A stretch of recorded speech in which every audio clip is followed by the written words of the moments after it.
নির্বাচন কমিশনের কাছে তো আইনগত শক্তি আছে, কিন্তু এই মুহূর্তে প্রয়োগ করবে কিনা আমার সন্দেহ।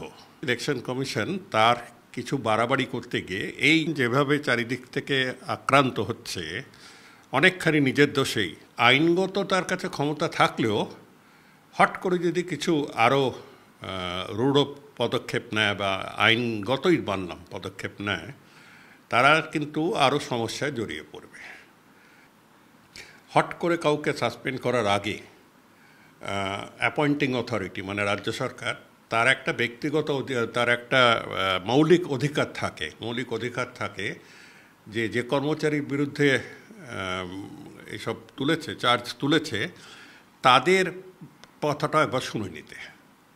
রাজ্য সরকার বক্তব্য হলে তা আমার কর্মচারী, আমি সাসপেন্ড করব কি না সেটা আমার এনকোয়ারির ভিত্তি হবে। এটা আগে খুব কম হয়েছে। সাধারণত ইলেকশন কমিশন কোনো সুচিন্তিত অর্ডার দিলে তারা মেনে নিত। এখন প্রশ্নটা হচ্ছে এটা সুচিন্তিত না খোঁচাবার জন্যে।